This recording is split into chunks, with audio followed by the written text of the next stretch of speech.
ሰዎች የኢኮኖሚ ጫና ውስጥ ሲገቡ ባህሪያቸውን እንደሚቀየር እያሰብኩ ነበርና ይሄንን ሐሳብ ኤአይ ላይ በመግባት ብሬንስቶርም እያረኩ ነበር እየገረመኝ ስለነበር ማለት ነው። እና ሐሳቡ የመጣልኝ ሰዎች አሁን አገራችንም ዓለማችን ባለችበት የኢኮኖሚ ጫና ምክንያት ሰዎች ከገንዘባቸው እየቀነሰ ራሳቸውንም ቤተሰቦቻቸውንም ማስተዳደር እየከበዳቸው ስለሆነ ባህሪያቸውን በዛው ልክ እየተቀየረ ነው የሚል ሐሳብ አይምሮዬ ላይ መጥቶ ነበርና ይሄን የማጋራችሁ ሐሳብ በሰዎች ባህሪ ጥናት ውስጥ ተቀምጦ የሚገኝ ስኬርሲቲ ማይንድሴት ወይም በአማርኛ ፍቺው ቀጥታ ስላላገኘሁት ነው የችጋር አስተሳሰብ። አንድ ሰው እጥረት ውስጥ ወይም ችጋር ውስጥ ሲሆን የሚያስበው ሐሳብና ሲሞላለት ሲደላው በቂ ራሱንም ቤተሰቡንም የሚያስተዳድርበት ገንዘብ ሲኖረው የሚኖረው ያስተሳሰብ ደረጃ በሳይንስ ይለያያል ነው የሚለው። ስለዚህ እዚህ ያለው ሐሳብ ላይ ፌስቡክ ፔጅ ላይ፣ ቲክቶክ ፔጅ፣ ሊንክድኢን ፔጅ ላይ ዛሬ ያገራሁት ሐሳብ አለና እሱን ነው በቪዲዮ ለመስራት ያሰብኩት። ስለዚህ በዚህ በዶክተር አሻግሬ ዘውዱ የምግብ እይታ እና ምልከታዎች ውስጥ ከማስተላለፋቸው ነገሮች ውስጥ ከምግብ ሳይንስ በተጨማሪ ስለ ሰዎችና ኑሯችን ስለ አስተሳሰባችን ብዙ የሚገርሙኝ ነገሮችን ብሬንስቶርም አደርጋለሁ፣ ከራሴ ጋር ፈላሰፋለሁ ማለት ነው። ስለዚህ እዚህ ዛሬ ላወራ የፈለኩት ጉዳይ አንዱ ሐሳብ የችግር አስተሳሰብ ምንድነው? ስኬርሲቲ ማይንድሴት ብዙ ሰዎች ከድህነት ወይም ከስራ አጥነት ጋር ያያይዙታል። ነገር ግን ይሄ ተጽዕኖ በጣም የተስፋፋ ነው።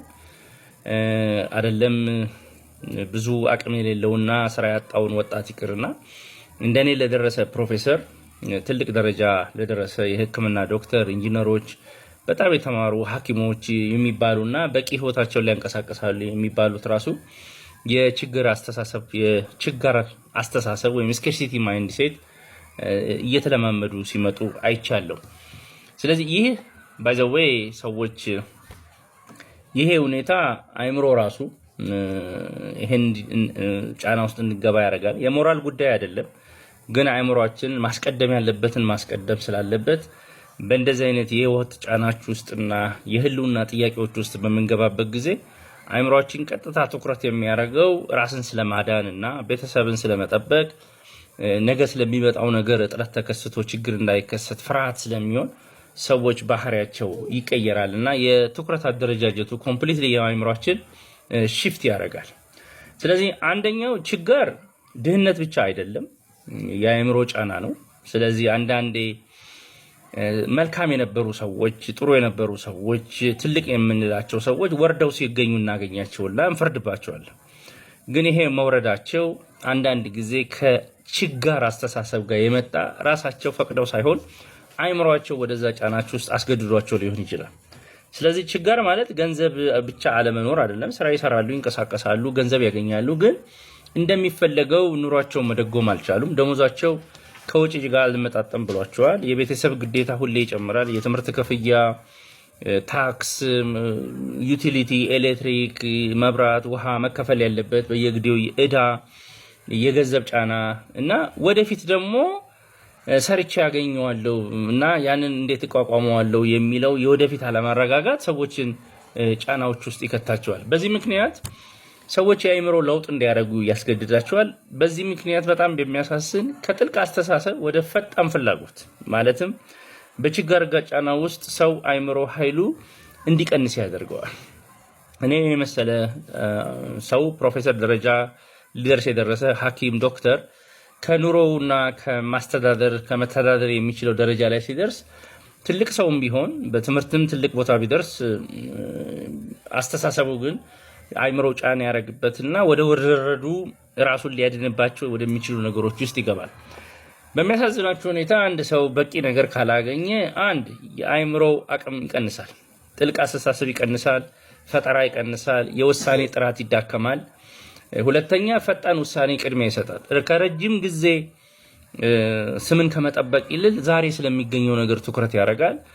ሼም ያጣል ማለት ምን ባላለው ማለት ይተውና አይምሮ የሚያስገድደው ምንድነው ዛሬ ፍላጎትን አሟላ የሚለውና ይሄ በሙያ ስራ ውስጥ በጣም የማይሆነውና አንዳንድ ስብሰባዎችን ጋር ራሱ ሄዶ ውሎ አበል የሚከፈልባቸው ቦታዎች ላይ የተማረው ሰው ሐሳቡን መግለጽ እየፈለገ ግን አይምሮ የሚነግረው ዝም ብለ አበልን ተቀበለ ወደ ቤት ሄድ ምን ያጨቃጭቃል የሚል አይምሮ ስለሚነግረው በበቂ ሁኔታ ገቢ ስለማገኝ ለዛ ተጽዕኖ ውስጥ ይጋለጣልና ገቢው ሊጨምርበት ወደሚችለው ነገር ትኩረት ያደርጋል። ስለዚህ ፍትሃዊነትን ይተዋል ኮምፕሊትሊ በፍጥነት የሚያስተክረው ምንድነው ዛሬ እንጠቀም እናገኝ እንጂ ስለሚመጣው ነገር ማሰብ አያስፈልግም። ትግስት የለውም። ነገ ስሙ ላይ ሊመጣበት የሚችለውን ነገርም አይጠነቃቀልም። ከዛ ውጪ በዚህ ምክንያት ባለሙያነት በጣም ይቀንሳል። ሀገራችን እንደምታዩት እንግዲህ ሰዎች ኑሯቸው በጣም ጫና እየቀነሰ ሲሆን በችግር ምክንያት በጣም ታዋቂ የነበሩ ባለሙያዎች የቀድሞ እሴቶቻቸውን ይቀንሳሉ። በጣም ሐቀኛ የነበሩ ጀኒዩን የሆኑ የት ይደርሳሉ የተባሉ ለማህበረሰብ ምሳሌ የነበሩ ሰዎች ቅናሽ ማሳየት ይጀምራሉ። በተለይ ውጤት የማይከፍልና ገንዘብ የማያገኝ ስራ ላይ አይሳተፉም።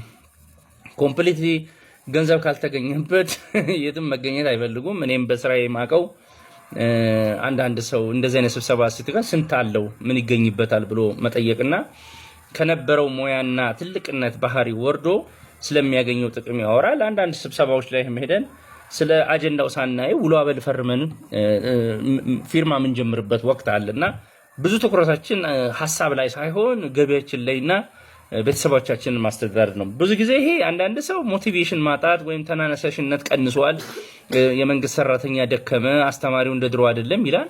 ይሄ ግን ተፈጥሯዊ ነው፣ ሊገርመን አይገባምና መንግስት ወይም ድርጅቶች በበቂ ሁኔታ ሰራተኞቻቸውን ካልከፈሉ አይምሮአቸው በጠቅላላ ሽፍት ያደርጋል።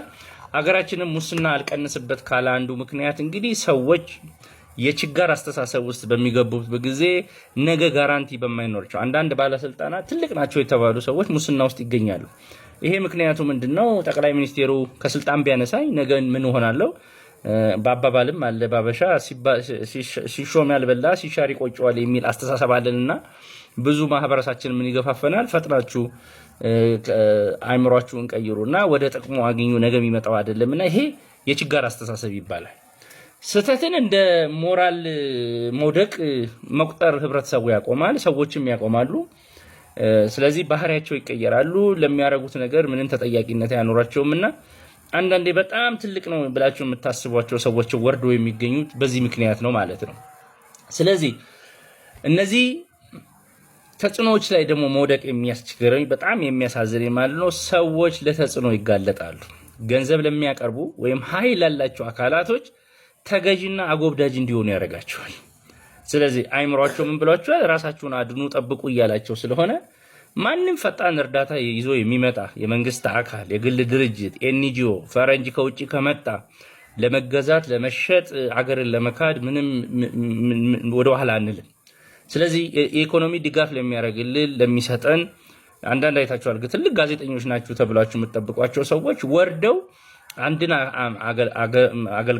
አገልጋይነት ሲያገለግሉ ሲያሸረግዱ የሚታዩበት ወቅት አለና ለሰጣቸው እኔ የምለው አለ ሰው በበላበት ይጮሃል እንላለንና አንዳንድ ሰዎች በበሉበት ቦታ ይጮሃል። አንድ ሰው አንድ ጊዜ እንደውም ማስታውሰው አረ ድሮ እንደዚህ ጎበዛን ነበርኩ ወይ ትቆጣ አልነበር ወይ ምን ነው አሁን ይሄንን ባህሪን ቀየር ካልኩት አንዱ ሰውዬ አይ አሁን ገንዘብ ማግኘት ጀምሬያለሁ ይከፍሉኛል አገኛለሁና ባበሻ አንድ አባባል ተረታለ አለ ሰው እየበላ አያወራም ይባላል ነውር ነው። እና አንዳንድ ሰው ገንዘቦች ጥቅሞች ማግኘት ሲገቡ ድሮ የነበራቸው ሞራል ኮምፕሊትሊ ይተዋል። ቀጥሎ ማምጣት መፈልገው በቲክቶክ ላይ እየታየው ያለው እንግዲህ በወጣቶቻችን ላይም የችግር አስተሳሰብ እየመጣ ነው።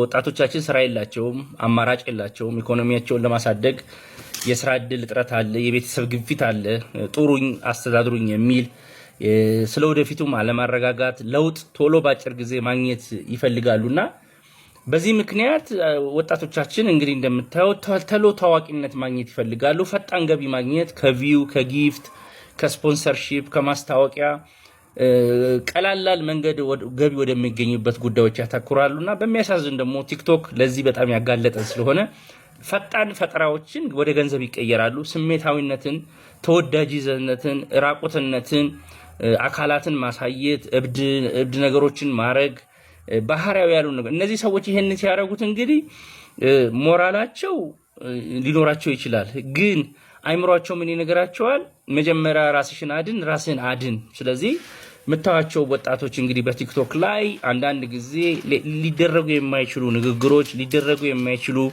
የሰውነት እንቅስቃሴዎች ወይም አለባበሶች ያየን የመጣ ነው አይምሯችን በዚህ እየተገለጸ ነውና ይህ የአይምሮ ችግር አይደለም ግን የኢኮኖሚ ጫና ባለሙያውንም ይሁን ወጣቱንም ስራም የሌለውን ወደ ምን ቀይሮታል ወደ አነቃቂ ነገሮችና ቶሎ ፈጣን ገቢ ወደሚገኙባቸው ጉዳዮች ይሄዳል በባህሪ ሳይንስ ውስጥ የሰው ባህሪ የሚለኩ አራት ጉዳዮች አሉ የሰው ባህሪ በምን ይወከላል በአይምሮ ኃይል ሁለተኛ በጫና መጠን በኢኮኖሚ የምታስተዳድሩት ቤተሰብ ካለ የምትረዱት ቤተሰብ ካለ የታመመ ቤተሰብ ልጅ ካላችሁ ያ ጫና ባህሪያችሁን ይዛችሁ እንድትቀጥሉ አያረጋችሁም የሀብት መረጋጋት አሁን እንደኔ ያለ ፕሮፌሰር እንግዲህ ድሮ ማገኘው ገቢ ሙሉ ቤተሰቤን ያስተዳድርልኝ ነበር አሁን ግን ማገኘው ገቢ በየቀኑ እየቀነሰ ወጪው እየጨመረ ከሄደ ስጋት ይኖርብኛልና እኔም እንግዲህ የነበረኝን ባህሪ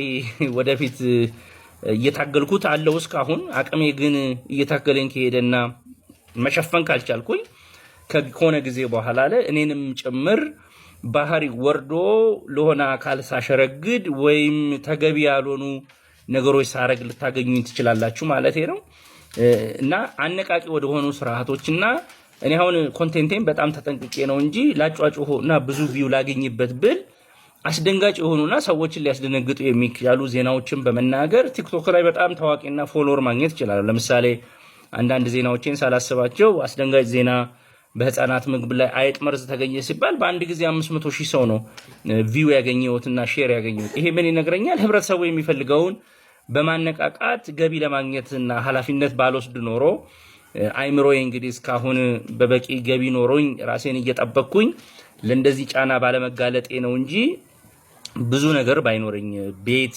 መኪና ኑሮ ልጆቼን ማስተምርበት የገቢ ምንጮች ቢያንሱብኝ እንደማንኛውም ሰው ደግሞ ተፈጥሯዊ ነውና ከሞራሌ ወርጄ ይገኛለሁ ለማለት ነው ስለዚህ ይህ የችጋር አስተሳሰብ የሰው ሴት ወይም አስተዋይነት መጥፋት አይደለም ግን የችጋር አስተሳሰብ ወይም ስኬርሲቲ ማይንድ ሴት ሰዎች በችግር ውስጥ ነገ ስለሚመጣው ነገርና ስለሚያገኙት ገቢ በጣም እየደነገጡ በሚሄዱበት ጊዜ አቅጣጫን ለመቀየርና አስተሳሰባችን ምክንያታዊነታችንን ያጠፋል የሚል ነውና ስለዚህ ችጋር ሰውን አያበላሸውም ነገር ግን የህይወት ውሳኔን ቆርጣኝነትን ታማኝነትን በህይወት ለእግዚአብሔርም ያለንን ታማኝነት እንድንቀንስልና ምን ኖረው በዚህ ምድር ላይ ብቻ አይደለም ማነው ፈላስፋው ሰው መሆንን መድረስ ባለው ንግግር ውስጥ ብዙዎቻችን ከሞት በኋላ ህይወት አለ ብለን ብናስብ እና በዚህ ዓለም ላይ የምንቸገረው ችግር በዚሁ የሚያልቅና ነገ የተሻለ ህይወት አለን እንኳን ብለን ብናስብ የተሻሉ ሰዎች መሆን እንችል ነበርና ዛሬ ማለት የፈለኩት ማጠቃለለው ይሄ ስኬርሲቲ ማይንድ ሴት የችጋር ወይም ነገ አጣለው አላገኝም ችግር ውስጥ ወድቃለሁ የሚለው አስተሳሰባችን አይምሯችን በግድ ጫና ያረገብን ወደዚህ እንድንዞር ነውና በቻልነው አቅም ይሄ በሰዎች የባህሪ ጥናት ውስጥ ያለ መሆኑን ተገንዝባችሁ ይሄ ስሜት በሚሰማችሁ ጊዜ ራሳችሁን መለስ ብላችሁ ለማድረግና ባላችሁ ነገር ህይወቴ በቂ ነው ሞራሌ ይሻለኛል ነገ ስሜ ጠፍቶ እኔ አሁን አንዳንዴ በቲክቶክ ላይ ማያቸው ወንዶችም ሴቶችም የሚሰሩት ስራ ወይ የሚናገሩት ነገር ዛሬ ታዋቂነትን ባያመጣላቸውም ነገ ግን ምስሉ ተቀርጾ ቀርቶ ወደፊት ለሚኖራቸው ኑሮ እንዴት ችግር አይኖርም ብለው አያስቡትም ብዬላለሁ ግን ቅድም እንዳልኳችሁ አይምሮአችን በጫና ውስጥ ሲሆን ሞራልን ይረሳና ዛሬውኑ ስለሚገኘው ፈጣን ጥቅምና ህይወትን ስለማዳን ትኩረት ያደርጋልና ለሁሉም ሰው ለባለሙያዎችም ለወጣቱም ህይወት አስቸጋሪ ነች ግን ይሄ የህይወት ችግር ከዚህም የባሱ የህይወት ችግሮች ይኖራሉና በቻላችሁት አቅም እሴታችሁን ሞራላችሁን ሐቀኝነታችሁን የያዘውን እንቅስቃሴ እንድታረጉ ለማለት ነው ከረዘመ እየከፋፈላችሁ ለማዳመጥ ሞክሩ ሙሉ ጽሁፍን ግን ዶክተር አሻግሬ ሊንክድን ፔጅና ፌስቡክ ፔጅ ላይ እና ማግኘት ትችላላችሁና ሙሉ በእንግሊዘኛ በአማርኛውም ያለውን ሐሳቤን ሙያ አይደለም ግን ራሴ ከገጠሙኝና ሰዎች ባህሪያቸው እየተቀየረ ለገንዘብ ያላቸውና ስለመኖር የሚያረጉት የባህሪ ለውጥ በጣም እያስገረመኝ ስለመጣ የለኝን አመለካከት ሼር ለማድረግ ነው። ሐሳባችሁን ለመስካት ዝግጁ ነኝ። አመሰግናለሁ።